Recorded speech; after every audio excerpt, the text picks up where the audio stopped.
নমস্কার বন্ধুরা, shout with Dipanjan চ্যানেলে আপনাদের সকলকে স্বাগত জানাই। আপনারা শুনছেন শ্রীমদর্শন। শ্রীমদর্শন 16টি খণ্ডে সম্পূর্ণ। ভগবান শ্রীরামকৃষ্ণদেবের অপার অনুগ্রহে এই গ্রন্থের প্রথম ভাগের প্রথম সংস্করণ 1366 বঙ্গাব্দে ও ইংরেজির 1960 খ্রিস্টাব্দে প্রকাশিত হইয়াছিল। তদবধি ভক্তগণের চাহিদাতেই একের পর এক সংস্করণ প্রকাশ করা সম্ভব হইতেছে।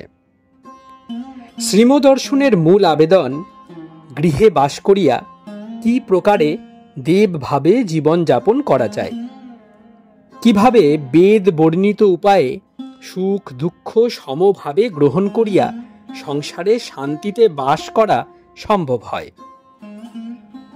এই পুস্তকে আছে পরমহংসদেবের ও মায়ের কিছু নূতন কথা, আর স্বামীজি প্রমুখ অন্তরঙ্গ সন্তানদের কথা, আর আছে কথামৃতকার দ্বারা কথামৃতর ব্যাখ্যা এবং শ্রীরামকৃষ্ণ জীবনালোকে উপনিষদ, গীতা, ভাগবত, পুরাণ, বাইবেল আদি শাস্ত্রের আলোচনা।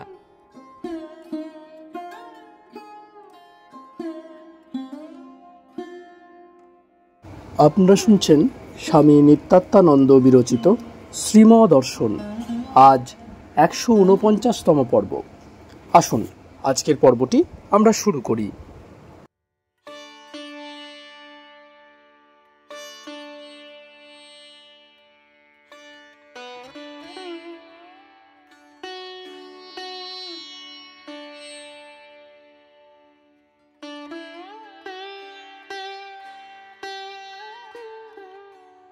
শ্রীম মধ্যাহ্ন ভোজন করিতে বসিয়াছেন।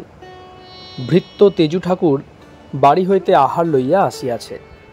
একে একে ভোজ্যদ্রব্য শ্রীম দেখিতেছেন। ভাত ও কয়েকটি তরকারি আর দুধ, সঙ্গে চিংড়ি মাছ ভাজা আনিয়াছে। শ্রীম প্রথমেই সব নিবেদন করিয়া দিলেন, তৎপর মাছ ভাজা হাতে লইয়া একটি বিড়াল শিশুকে খাওয়াইতেছেন। শ্রীমর নির্দেশে ভৃত্য এ মাছ বাজার হইতে কিনিয়া ভাজিয়াছে এই অতিথির জন্য। দেখিলে মনে হয় যেন স্বীয় ইষ্টদেবকে সপ্রেমে ও সশ্রদ্ধভাবে তিনি ভোজন করাইতেছেন। ভগবান এই বিড়াল শিশুরূপে কয়দিন ধরিয়া শ্রীমর অতিথি, তাই কি এ সেবা? এখন সন্ধ্যা 7:30। দ্বিতলের গৃহে ছোট জিতেন ও যোগেন বসা। অন্তেবাসী প্রবেশ করিলে জিতেন বলিতে লাগিলেন, উনি অর্থাৎ শ্রীম ঠাকুর বাড়িতে আরতি করতে গেলেন। তোমায় বলে গেছেন পার্বতী বাবুর বাড়িতে যেতে। তুমি ওদের বলবে উনি আসতে পারেননি, কোমরে অসুখ। তোমায় প্রসাদ পেতে বললে বসে প্রসাদ পেতে বলেছেন। আজ পার্বতী মিত্রের বাড়িতে শ্রী নাগ মহাশয়ের জন্মতিথি উৎসব। স্বামী শারদানন্দজিও সাধুভক্ত সঙ্গে আসিয়াছিলেন। গতকল্য মধ্যাহ্নে শ্রীম বেড়াইতে বেড়াইতে মিত্র ভবনে গিয়াছিলেন। আজ সারাদিন উৎসব, পূজা, কীর্তন, ভোগ, আরতি ও প্রসাদ বিতরণ চলিতেছে। বাড়ির লোক সব উপবাসী, কিন্তু সাধু ও ভক্তগণকে নিজ হাতে পরিতোষপূর্বক ভোজন করাইতেছে। শ্রীমর ধর্মপত্নী গিন্নিমাও উৎসবে যোগদান করিয়াছেন। ইনি শ্রী শ্রী মার অন্যতম সেবিকা ও পরমহংসদেবের কৃপা প্রাপ্তা। শ্রীমর দৌহিত্র রমেশ তাহার মা ও দিদিমাকে লইয়া আসিয়াছেন। এখন তাহারা ফিরিয়া যাইতেছেন। শ্রীম ইহাদিগকেও পূর্বাহ্নেই পাঠাইয়া দিয়াছিলেন। একটি ভক্তের সহিত পার্বতীবাবুর কথা হইতেছে। পার্বতীবাবু বলিতেছেন, আমার ভগবান ইনি অর্থাৎ নাগমশাই, এর কৃপাতে সব। আমি নির্বোধ, কিন্তু তিনি কৃপা করে সৎ বুদ্ধি দিয়েছেন। তার অপার স্নেহ সর্বদা অনুভব করছি। তার পূজা ও চিন্তা নিয়ে থাকি, অন্য কোথাও বড় একটা যায় না। তার সেবার কথা কি বলবো। রাস্তা দিয়ে লোক যাচ্ছে, তাদের ডেকে তামাক সাজিয়ে খাওয়াচ্ছেন। কুলি মজুর কাজ করছে, তাদের নিজ হাতে পাখা করছেন, তামাক সেজে খাওয়াচ্ছেন। এদিকে তো দীনতার ও সেবার মূর্তি, কিন্তু অন্যায়ের সময় সিংহতুল্য। নারায়ণগঞ্জের ইংরেজ সাহেব গ্রামে পক্ষী শিকার করতে এসেছে। নিরপরাধ জীবদের মারছে শুনে নাগমশাই গিয়ে হাত জোড় করে ওই কাজ থেকে নিবৃত্ত হতে অনুরোধ করলেন। সাহেবের গ্রাহ্য নাই দেখে সিংহ বিক্রমে তার হাত থেকে বন্দুক কেড়ে নিলেন। এই ক্ষীণ দেহ কিন্তু আজ কি মহাশক্তির আবির্ভাব।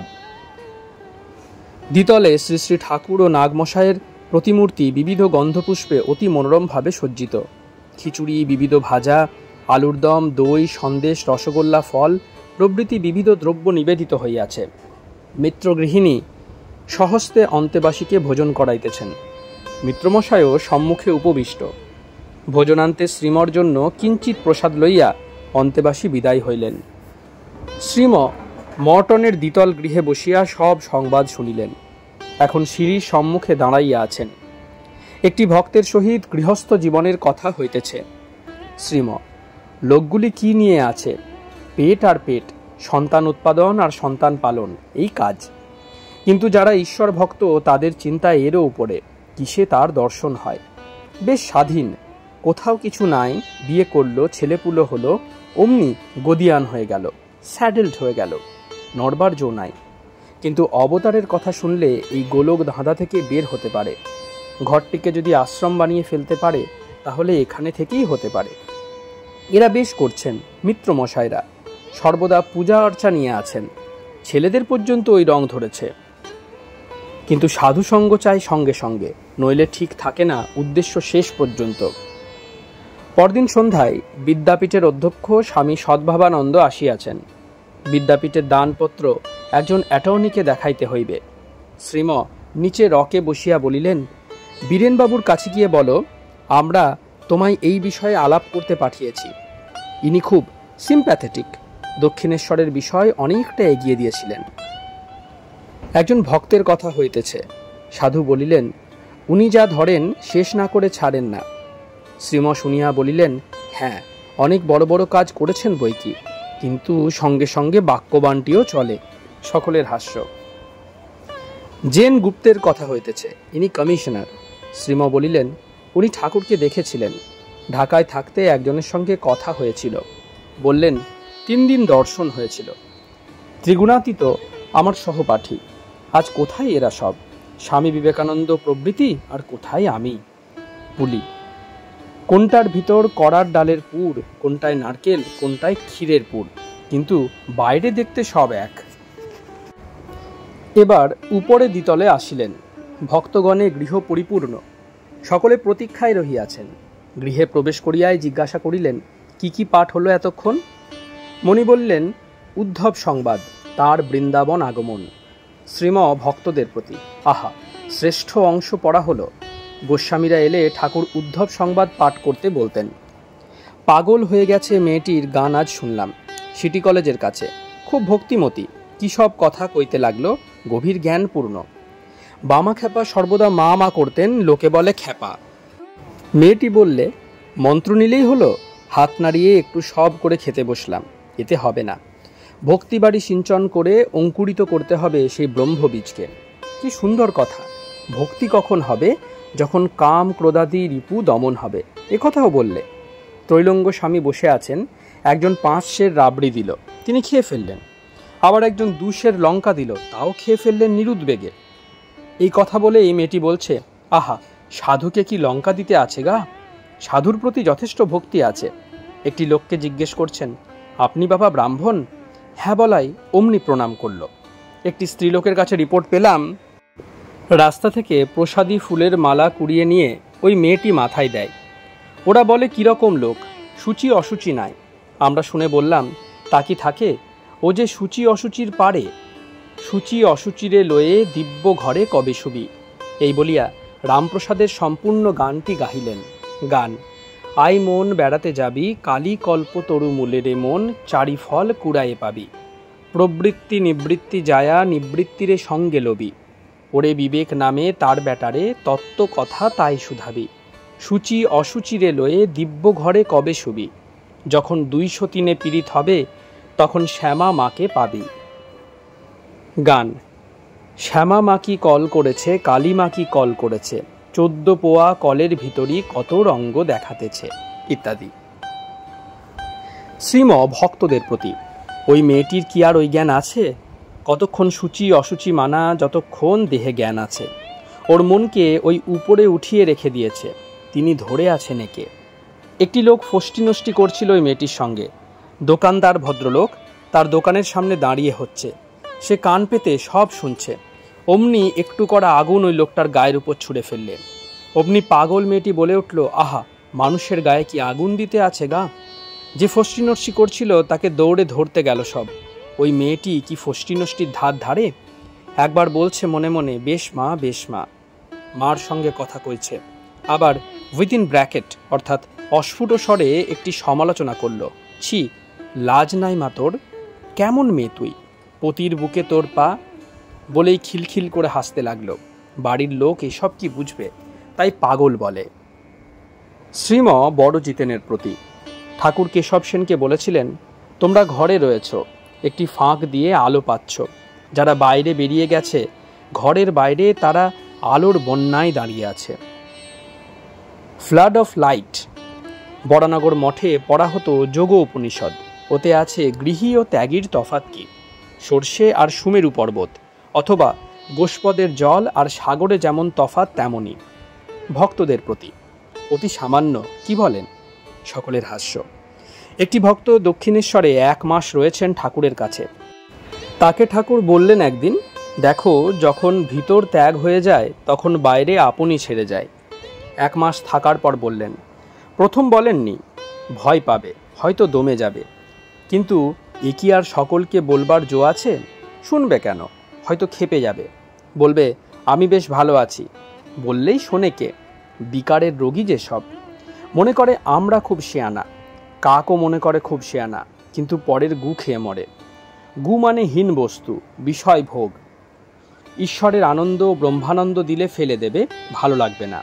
মাছের চুবড়ি শিয়রে রেখে শোবে, গোলাপের গন্ধ সহ্য হয় না, এমনই কাণ্ড তার। শ্রীম খানিকক্ষণ মৌন হইয়া রহিলেন, কি ভাবিতেছেন। শ্রীম সকলের প্রতি। জগন্নাথ ডাকছেন এবার। সখীচরণ চিঠি দিয়েছেন। জগন্নাথের সেবক তিনি, ম্যানেজার।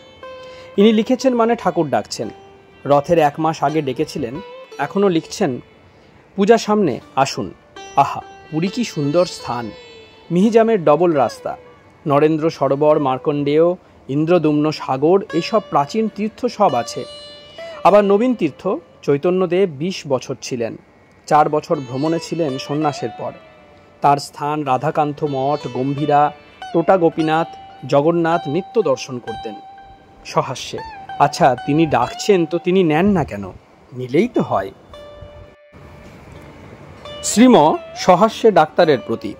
পুরীতে একটি ভক্তের আমাশয় হয়েছে, বারবার পায়খানায় যায়। বৃদ্ধ শরীর, একা কুটিরে আছেন।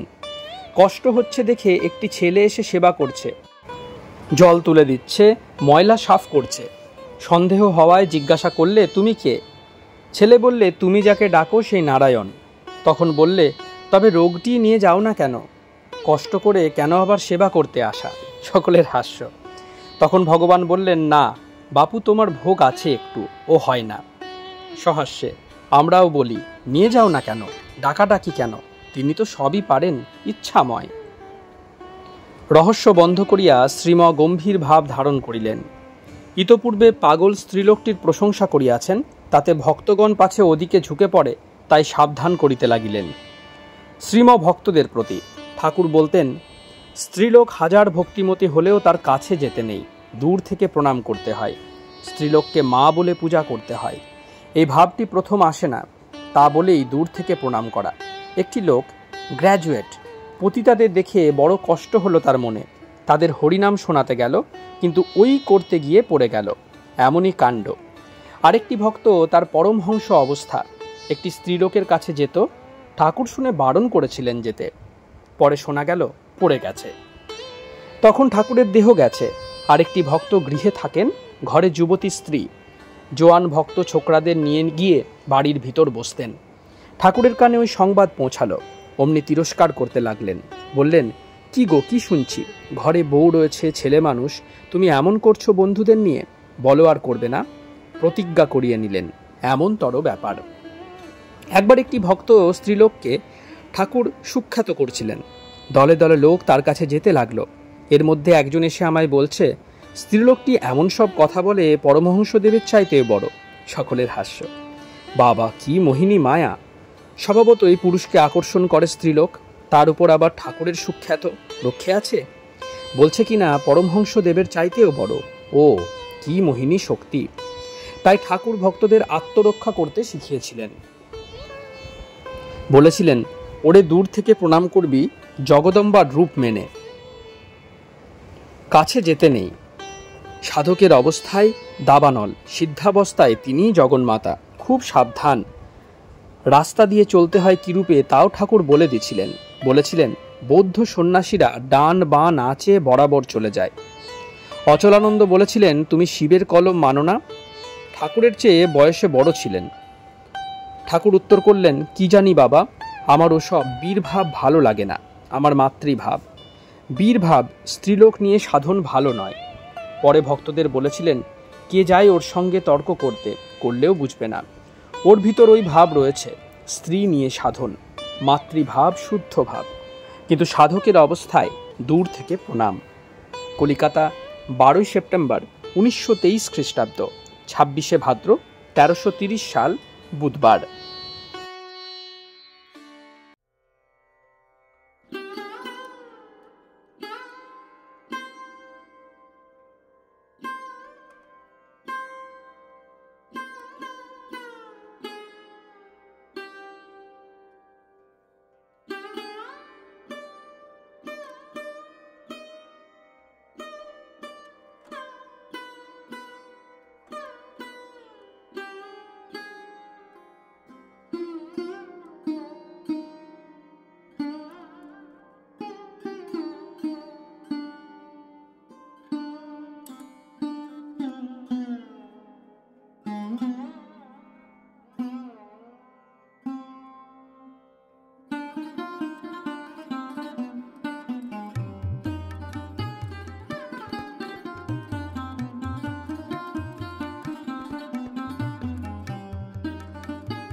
আপনারা শুনছিলেন স্বামী নিত্যাত্মানন্দ বিরচিত শ্রীমদর্শন। আজ 149তম পর্বটি আপনাদের কাছে পরিবেশন করলাম। আমাদের ভিডিওগুলি কেমন লাগছে আমাদের জানান। কোনো সাজেশন থাকলে তাও অবশ্যই জানাতে পারেন। আমাদের ভিডিওগুলি লাইক করুন, আপনাদের বন্ধুবান্ধব ও পরিবার পরিজনদের মধ্যে শেয়ার করে দিন। সাউথ উইথ দীপাঞ্জন চ্যানেলটি সাবস্ক্রাইব করুন এবং প্রতিনিয়ত বিভিন্ন আপডেট পাওয়ার জন্য বেল আইকনটি অবশ্যই প্রেস করে দেবেন। অনেক অনেক ধন্যবাদ। নমস্কার, ভালো থাকবেন। জয় ঠাকুর, জয় মা, জয় স্বামীজি।